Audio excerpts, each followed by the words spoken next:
Hello everyone. আপোনাৰ কেতিয়াবা জীৱনটো উদ্দেশ্যহীন যেন অনুভৱ হয় নেকি? আপুনি এটা ফুলফিলিং আৰু মিনিংফুল লাইফ বিচাৰি আছে নেকি?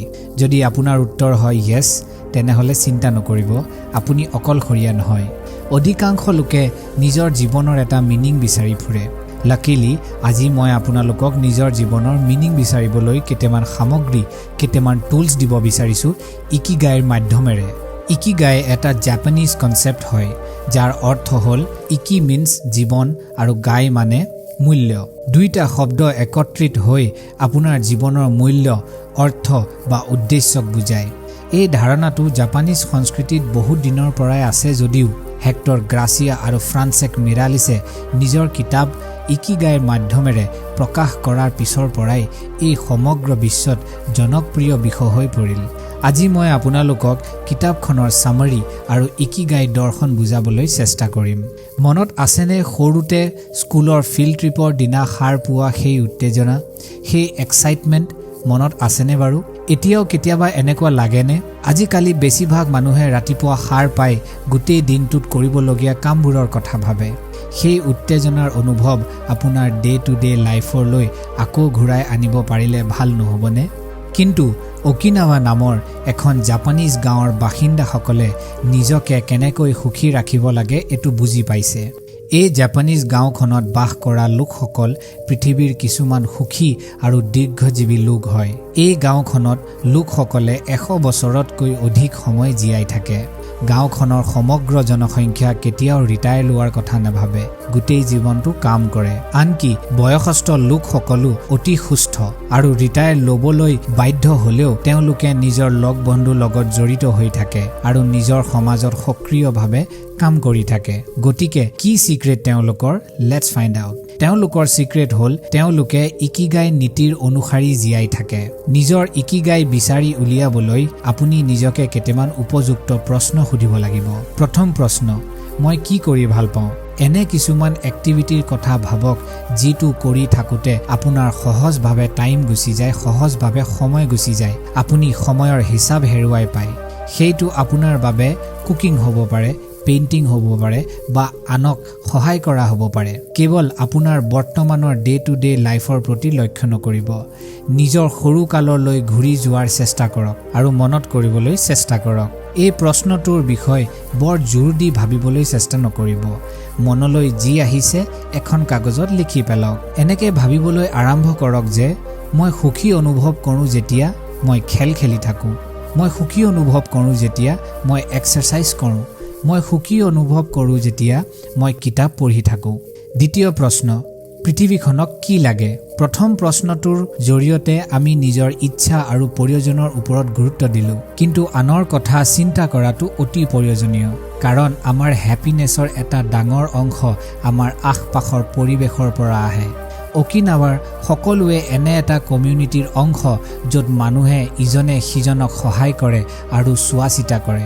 গতিকে পৃথিৱীখনত কিহৰ অভাৱ আছে, মানুহৰ কেনেকৈ বেনিফিট হ'ব সেই কথাটো ভাবিবলৈ চেষ্টা কৰক। হয়তো আপুনি অনুভৱ কৰে যে পৃথিৱীখন অলপ লাহে চলাৰ প্ৰয়োজন আৰু মানুহে প্ৰকৃতিৰ সৈতে পুনৰ সংযোগ স্থাপন কৰা উচিত। আপুনি এই প্ৰশ্নটো আপোনাৰ নিজৰ পৰিৱেশতো প্ৰয়োগ কৰিব পাৰে। নিজকে সুধিব পাৰে, মোৰ পাৰ্টনাৰক কি লাগে বা মোৰ পৰিয়ালক কি লাগে? তৃতীয় প্ৰশ্ন, মই কিহৰ বাবে পইচা পাব পাৰোঁ? অৱশ্যে আমি সকলোৱে কেৱল আমাৰ ভাল লগা কামবোৰ কৰি আৰু আনৰ বাবে মূল্যৱান হৈ জীৱনটো জীয়াই থাকিবলৈ ভাল পাম। কিন্তু জীৱনৰ প্ৰয়োজনীয় বস্তুবোৰ পূৰণ কৰিবলৈও আমি ধন উপাৰ্জন কৰিব লাগে। অকিনাৱাৰ বেছিভাগ মানুহে এতিয়াও 90 বছৰ বয়সতো নিজৰ বাবে জীৱিকা নিৰ্বাহ কৰে। উদাহৰণস্বৰূপে বজাৰত নিজৰ বাৰীৰ পৰা শাক পাচলি বিক্ৰী কৰে। এই প্ৰশ্নটোৰ উত্তৰ দিবলৈ প্ৰথমে আপুনি বৰ্তমান কি বস্তুৰে পইচা উপাৰ্জন কৰে লিখি থওক। নিজকে কোনো জাজমেণ্ট নকৰিব। তাৰ পিছত ধন উপাৰ্জন কৰিব পৰা আন এক্টিভিটিজ, ছাৰ্ভিচেছ বা সামগ্ৰীৰ কথা ভাবিব। আপুনি যিমানবোৰ আইডিয়াজ ভাবিব পাৰে সেইবোৰ গোটেই লিখি পেলাব। চতুৰ্থ প্ৰশ্ন, মোৰ কি কি স্কিল আছে? মই কি কামত ভাল?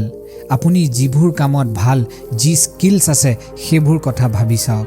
আমাৰ সকলো প্ৰতিভাৰ বিষয়ে আমি প্ৰায়ে নাজানো, কাৰণ সেইবোৰ অতীতৰ আৱেগিক অভিজ্ঞতাৰ তলত দবাই থোৱা হৈছে। আমি আন মানুহে কি ক'ব এইটোৰ বিষয়ে বেছিকৈ ভাবোঁ। এক্সাম্পলৰ বাবে যদি আপোনাৰ সুইমিং ইনষ্ট্ৰাক্টৰে আপোনাক কয় যে আপুনি ভাল সুইমাৰ হ'ব নোৱাৰে তেন্তে আপুনি তেওঁক সহজে বিশ্বাস কৰি ল'ব পাৰে আৰু মানি ল'ব পাৰে যে হয় মই ভাল সুইমাৰ হ'ব নোৱাৰো চাগে মই কিবা বেলেগ শিকি লওঁ কিন্তু হ'ব পাৰে যে সুইমিং টিচাৰজন নিজৰ কামত ভাল নহয় আৰু আসলতে আপোনাৰ পটেনশিয়াল আছিল ভাল সুইমাৰ হোৱাৰ সেইবাবে এই প্ৰশ্নটোৰ উত্তৰ দিবলৈ আপুনি ইতিমধ্যে যিটো কামত ভাল লিখি পেলাওক আৰু লগতে কিছুমান এনেকুৱা কাম যিটো অকণমান প্ৰেক্টিচ কৰিলে আপুনি ভালদৰে কৰিব পৰা হৈ যাব পাৰে যেতিয়া আপুনি এই 4টা প্ৰশ্নৰ উত্তৰ বিচাৰি পাব তাৰ পিছত নেক্সট ষ্টেপ হ'ল একচন লোৱাৰ বহুতে ভাবে যে জীৱনৰ উদ্দেশ্য নিজে নিজে প্ৰকাশ হৈ পৰে জাদু কৰি দিয়া দৰে কিন্তু জীৱনত নিজৰ পেশন বিচাৰি পোৱা মানুহসকলে সাধাৰণতে ইয়াৰ বাবে কঠোৰ পৰিশ্ৰম কৰিছিল আৰু ডিটাৰমিনেশ্যন ৰাখিছিল আপোনাৰ ইকিগাই বিচাৰি উলোৱাটো এটা ট্ৰায়েল এণ্ড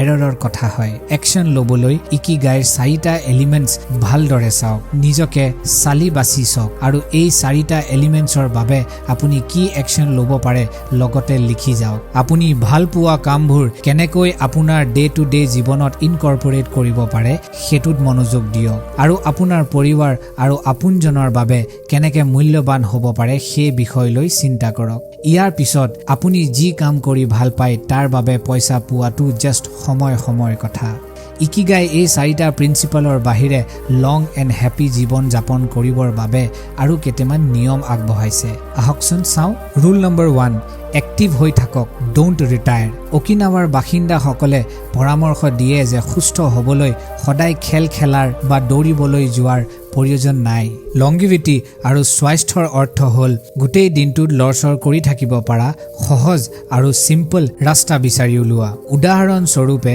ইভিনিং ৱাক কৰিবলৈ যোৱা নিজৰ বাগিচাত কাম কৰা বা নিজৰ আশপাশৰ মানুহৰ লগত হাঁহি ধেমালি কৰা এইবোৰ অকিনাৱাৰ বাসিন্দাসকলে কেনেকৈ চলাচল বজাই ৰাখে তাৰ কেইটামান সহজ উপায় মাত্ৰ আপুনি গোটেই দিনটোত এনে ধৰণৰ সিম্পল চলাচল বনাই ৰাখিব পাৰেনে rule number 2 take it slow live in the present moment গ্ৰাচিয়া আৰু মিৰালিছেও অকিনাৱাত থকা দিনৰ পৰাই লাহে লাহে জীৱন যাপন কৰা আৱিষ্কাৰ কৰিছিল স্থানীয় লোকসকলৰ জীৱনশৈলীত যেন বহু কামেৰে বিজি আছিল যদিও ওচৰৰ পৰা চালে এনে লাগে যেন ৰাইজে সকলো কাম শান্তিৰে কৰি আছে এটা সেন্স অফ কামনেছ আছে তেওঁলোকৰ জীৱনত সিহঁতে সদায় নিজৰ ইকিগাই হিচাপে কাম কৰিছিল যদিও কেতিয়াও খৰধৰ কৰি নাছিল অকিনাৱাৰ মানুহবোৰে এনেকুৱা কাম বিচাৰি লৈছিল যাৰ ফলত তেওঁলোকে একে সময়তে বিজি আৰু শান্ত হৈ থাকিব পাৰে কাৰণ তেওঁলোকে ভাল পোৱা কিবা এটাৰ ওপৰত কাম কৰে সেই কাৰণে ভৱিষ্যত বা অতীতৰ কোনো চিন্তা নকৰাকৈ সেই মুহূৰ্তত জীয়াই থাকি কাম কৰিব পাৰে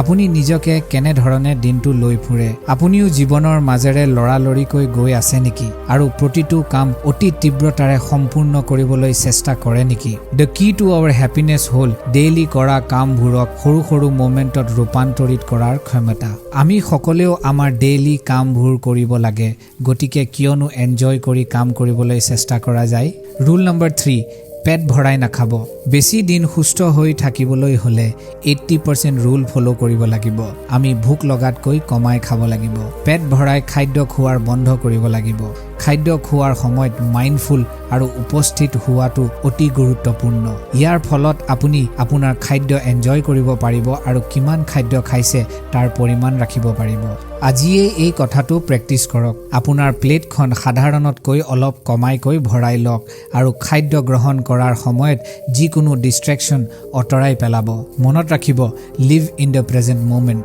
ৰুল নম্বৰ 4 নিজকে ভাল বন্ধুৰ সৈতে ৰাখক অকিনাৱাৰ মানুহৰ দৰে আপুনিও নিজৰ ভাল পোৱা মানুহৰ সংগ এনজয় কৰি থকা কৰক ইকিগাই আনৰ সৈতে সম্পৰ্কটো পোৱা যায় বন্ধু বান্ধৱক আৰু পৰিয়ালৰ বাবে সময় উলিয়াই বিনিময়ত মৰম আৰু প্ৰশংসা লাভ কৰিলে আমি নিজকে সুখেৰে ভৰি তুলিব পাৰো সেইবাবেই আপুনি গঢ়ি তোলা ফ্ৰেণ্ডছ আৰু ফেমিলি এটাইতকৈ জৰুৰী ৰুল নম্বৰ 5 ফিট হৈ থাকক মানুহৰ শৰীৰক পানী হিচাপে চাব পাৰি যেতিয়া বৈ থাকে আৰু স্থাপিত হৈ নাথাকে তেতিয়া এই শৰীৰ সৰ্বোত্তম অৱস্থাত থাকে আপুনি জীৱনটোৰ বাবে চলোৱা শৰীৰটোক দীৰ্ঘদিন ধৰি চলি থাকিবলৈ ডেইলি মেইনটেনেন্স কৰা প্ৰয়োজন আছে এক্সাৰসাইজ কৰিলে আমাৰ শৰীৰটো সুস্থ হৈ থাকে আৰু ইয়াৰ পৰা ৰিলিজ হোৱা হৰমনবোৰে আমাক সুখী কৰি তোলে ৰুল নম্বৰ 6 হাঁহি থাকিব অলৱেজ বি হেপী আনন্দময় মনোভাৱ বজাই ৰখাটো জীৱনত যথেষ্ট প্ৰভাৱ পেলাব পাৰে কাৰণ পজিটিভ এনাৰ্জিয়ে পজিটিভ মানুহ এট্ৰেক্ট কৰে টুল নম্বৰ 7 প্ৰকৃতিৰ সৈতে পুনৰ সংযোগ স্থাপন কৰক প্ৰকৃতিৰ সৈতে জড়িত হৈ থাকিলে আপোনাৰ শৰীৰে সুখী হৰমোন ৰিলিজ কৰে কৰ্টিসলছ লেভেল কমে আৰু আপোনাৰ ওভাৰঅল হেল্থ উন্নত হয় জাপানীজ শব্দ শিৰিন য়কুৰ অনুবাদ হৈছে ফৰেষ্ট বাথিং আৰু ইয়াৰ অৰ্থ হৈছে আপোনাৰ 5টা ইন্দ্ৰিয় ব্যৱহাৰ কৰি প্ৰকৃতিৰ সৈতে সংযোগ স্থাপনা কৰা আপোনাৰ দৃষ্টি শক্তি স্মেল টাচ হিয়াৰিং আৰু টেষ্ট সক্ৰিয় কৰি আপুনি সহজে প্ৰকৃতিৰ সৈতে পুনৰ সংযোগ স্থাপনা কৰিব পাৰে আৰু বহু মানসিক শান্তি লাভ কৰিব পাৰে প্ৰকৃতিৰ সৌন্দৰ্য অনুভৱ কৰি আপুনি নিশ্চয় অধিক প্ৰশংসা লাভ কৰিব পাৰে টুল নম্বৰ 8 ধন্যবাদ দিয়ক কৃতজ্ঞ হ'বলৈ শিকক প্ৰতিদিনে কিছু সময় উলিয়াই আপোনাৰ জীৱনৰ কোনোবা মানুহ বা কিবা বস্তুৰ প্ৰতি কৃতজ্ঞতাৰ মনোভাৱ নিৰ্দেশিত কৰক কৃতজ্ঞতাই সঁচাকৈ জীৱনৰ প্ৰতি আপোনাৰ সমগ্ৰ দৃষ্টিভংগী সলনি কৰিব পাৰে পজিটিভ বস্তুবোৰত ফোকাছ কৰি কৃতজ্ঞ হৈ থাকিলে আপোনাৰ ওভাৰঅল মনোভাৱ হেপী হৈ পৰিব ৰুল নম্বৰ 9 আপোনাৰ ইকিগাই অনুসৰণ কৰক এটাইতকৈ গুৰুত্বপূৰ্ণ নিয়ম হ'ল অৱশ্যেই নিজৰ ইকিগাই অনুসৰি জীৱনটো কটাব লাগে যদিও আমাৰ প্ৰত্যেকৰে ইকিগাই বেলেগ বেলেগ তথাপিও এই সকলোবোৰ অৰ্থ লাইফৰ মিনিঙৰ লগত জড়িত হৈ আছে ইকিগাই আমাৰ জীৱনলৈ উদ্দেশ্য কঢ়িয়াই আনে আৰু প্ৰতিদিনে আমাক শান্তিৰে ভৰাই তোলে এই আমাৰ অস্তিত্বৰ প্ৰমাণ যদি আপুনি এতিয়াও আপোনাৰ ইকিগাই বিচাৰি উলিয়াবলৈ পৰা নাই তেনেহলে ভিক্টৰ ফ্ৰেংকলেৰৰ পৰামৰ্শ মনত ৰাখিব যদি আপুনি আপোনাৰ মিছন নাজানে তেন্তে বৰ্তমান আপোনাৰ মিছন হৈছে এই মিছন বিচাৰি উলিওৱা ইয়াৰ দ্বাৰা আমাৰ ভিডিঅ'টোৰ শেষলৈ আহিছো আশা কৰো এতিয়া আপোনালোকে আপোনাৰ ইকিগাই বিচাৰি উলিয়াই সুখী আৰু অধিক অৰ্থপূৰ্ণ জীৱন যাপন কৰিব পাৰিব যদি ভিডিঅ'টো ভাল লাগিল তেন্তে ভিডিঅ'টো লাইক আৰু সাবস্ক্ৰাইব কৰিবলৈ নেপাহৰিব আজিৰ বাবে ইমানেই ধন্যবাদ জয় আই অসম